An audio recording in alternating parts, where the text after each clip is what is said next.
नमस्कार, स्वागत है आप सभी का ध्येय टीवी के स्टैटिक एमसीक्यूज प्रोग्राम में। मेरा नाम है केसरी पांडे। तो जैसा आप जान ही रहे हैं कि आपके प्रीलिम्स परीक्षाओं को देखते हुए हम लोग एक रिवीजन सीरीज चला रहे हैं ताकि आपका काम आसान हो। इसका नाम हमने दिया है स्टैटिक एमसीक्यूज। हम इसे पिछले साल भी लेकर आए थे। इस कार्यक्रम में हम सप्ताह के 7 दिन जीएस फर्स्ट पेपर के अलग अलग सब्जेक्ट यानी किसी दिन हिस्ट्री, अगले दिन ज्योग्राफी, अगले दिन पॉलिटी, इसी तरह से 7 के 7 दिन अलग अलग विषयों पर आधारित मल्टीपल चॉइस क्वेश्चन लेकर आते हैं। तो चलिए शुरू करते हैं आज के स्टैटिक एमसीक्यूज को, जिसमें हम डिस्कस करेंगे पॉलिटी के प्रश्नों को। लेते हैं पहला प्रश्न। निम्नलिखित में से कौन सा अथवा कौन से तत्व राज्य के नीति निर्देशक तत्वों द्वारा सुनिश्चित किए जाते हैं?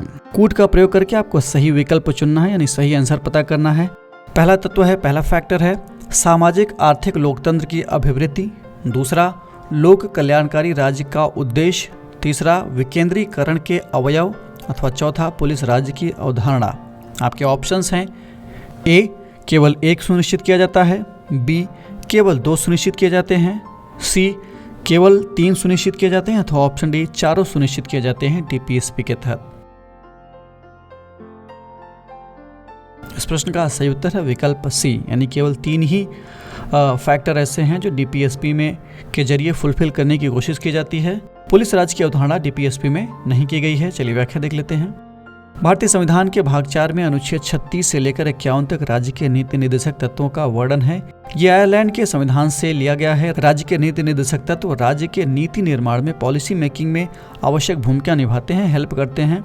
अनुच्छेद 38, जिसके तहत राज्य ऐसी सामाजिक व्यवस्था बनाएगा जहां सामाजिक, आर्थिक तथा राजनीतिक न्याय स्थापित हो सके। अनुच्छेद 39 के तहत धन के संकेंद्रण को रोकना, समान काम के लिए समान वेतन की व्यवस्था करना आदि। अनुच्छेद 41 के तहत कुछ मामलों में राज्य से सहायता का प्रावधान किया गया है। डीपीएसपी के प्रावधान सामाजिक आर्थिक लोकतंत्र की व्यवस्था करते हैं, अभिवृद्धि करते हैं और लोक कल्याणकारी राज्य के उद्देश्य की पूर्ति करते हैं। वहीं अनुच्छेद 40 में ग्राम पंचायतों की बात कही गई है, जो स्थानीय स्वशासन लाकर विकेंद्रीकरण को बढ़ावा देते हैं। पुलिस राज्य की अवधारणा औपनिवेशिक शासन से संबंधित है और ये किसी भी प्रकार से लोकतांत्रिक देश में एक्सेप्ट नहीं किया जाता, अच्छा नहीं माना जाता। इस प्रकार 1, 2 और 3 तो डीपीएसपी के तहत सुनिश्चित किए जा रहे हैं, लेकिन चौथा वाला नहीं है। लेते हैं दूसरा प्रश्न। राज्य के नीति निर्देशक तत्व के क्रियान्वयन के लिए निम्नलिखित में से किन किन तथ्यों को सरकार लागू कर चुकी है? निम्नलिखित कूट का प्रयोग करके आपको सही उत्तर, सही विकल्प चुनना है, जिसमें पहला है पंचायती राज व्यवस्था। दूसरा, सहकारी कृषि। तीसरा, प्रिवी पर्स की समाप्ति। चौथा है बाल श्रम निषेध एवं विनियमन अधिनियम 2016। पांचवा है नेशनल लीगल सर्विस अथॉरिटी, अथवा छठा है समान नागरिक संहिता। आपके विकल्प हैं ए, केवल 1, 2, 4, 5 और 6। बी, केवल 1, 2, 3, 4 और 5। सी, केवल 1, 3, 4 और 5। अथवा ऑप्शन डी, 1, 2, 3, 4, 5 और 6।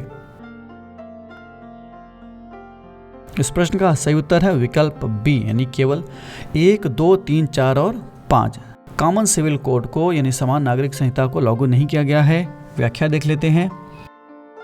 भारतीय संविधान के अनुच्छेद 36 से लेकर 51 तक राज्य के नीति निर्देशक तत्वों का वर्णन है। जैसा कि मैंने पहले प्रश्न में बताया, ये तत्व राज्य के नीति निर्माण में महत्वपूर्ण भूमिका निभाते हैं। पंचायती राज व्यवस्था की बात अनुच्छेद 40 में कही गई है। अनुच्छेद 48 के अंतर्गत सहकारी कृषि नीति निर्देशक तत्वों के अनुच्छेद 48 के प्रावधानों के पालन हेतु स्थापित की गई है। अनुच्छेद 39 के प्रावधानों के मुताबिक प्रिवी पर्स को समाप्त कर दिया गया है।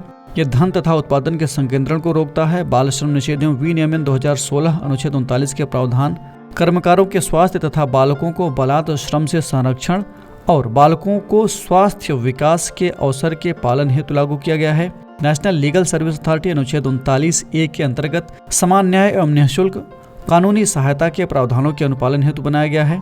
समान नागरिक संहिता संविधान के अनुच्छेद 44 में वर्णित है, हालांकि अभी तक इसका अनुपालन सुनिश्चित नहीं किया जा सका है। काफी ये विवाद और चर्चा का मुद्दा लगातार बना हुआ है। इसीलिए 1, 2, 3, 4 और 5 सही है, छठा नहीं सही है। तीसरा प्रश्न लेते हैं। निम्नलिखित में से कौन सा अथवा कौन से युग्म सही सुमेलित हैं? आपको कोड का प्रयोग करके सही उत्तर का चयन करना है। पहला है केशवानंद भारतीवाद, निष्पक्ष चुनाव से संबंधित है। दूसरा, इंदिरा साहनीवाद, मूल अधिकार से संबंधित है। तीसरा, एम नागराजवाद यानी केस समानता के सिद्धांत से संबंधित है। और चौथा, कुमार पद्म प्रसादवाद यानी केस न्यायपालिका की स्वतंत्रता से संबंधित है। आपके ऑप्शंस हैं ए, केवल 1 युग्म सुमेलित है। बी, केवल 2 युग्म सुमेलित है। सी, केवल 3 युग्म सुमेलित है। तो ऑप्शन डी, सभी 4 युग्म सुमेलित हैं। इस प्रश्न का सही उत्तर है विकल्प बी, यानी केवल 2 ही युग्म सुमेलित हैं। व्याख्या देख लेते हैं। केशवानंद भारती केस में 1973 में उच्चतम न्यायालय ने यानी सुप्रीम कोर्ट ने बेसिक स्ट्रक्चर का सिद्धांत दिया था। यह सिद्धांत संविधान के उन उपबंधों को, उन प्रोविजंस को स्पष्ट करता है जिनमें संसद संशोधन नहीं कर सकती। तमाम मामलों में उच्चतम न्यायालय ने कई तत्वों को बेसिक स्ट्रक्चर के रूप में निर्धारित किया है। केशवानंद भारती मामला संविधान की सर्वोच्चता से जुड़ा हुआ है। विधायिका, कार्यपालिका, न्यायपालिका के बीच शक्ति के विभाजन से, संविधान के धर्मनिरपेक्ष चरित्र, संविधान का संघीय चरित्र, भारत की संप्रभुता एवं एकता, व्यक्ति की स्वतंत्रता एवं गरिमा, संसदीय प्रणाली इत्यादि। इंदिरा साहनी बनाम भारतीय संघ मामला 1992 का है। ये विधि का शासन यानी रूल ऑफ लॉ की बात की गई है। एम नागराज बनाम भारतीय संघ मामला 2006 का मामला है। ये समानता के सिद्धांत से यानी प्रिंसिपल ऑफ इक्वलिटी की बात की गई है। कुमार पद्म प्रसाद बनाम जाचिल्हू मामला 1992 का है। ये न्यायपालिका की स्वतंत्रता यानी इंडिपेंडेंस ऑफ जुडिशियरी का सिद्धांत इसके तहत सपोर्ट किया गया है। जबकि निष्पक्ष चुनाव इंदिरा गांधी वाद में बेसिक स्ट्रक्चर का अंग बना। इस प्रकार केवल 2 युग्म सुमेलित हैं। लेते हैं चौथा प्रश्न, निम्नलिखित में से कौन से प्रावधान भारतीय संविधान निर्माण से पूर्व ब्रिटिश शासन में सक्रिय थे?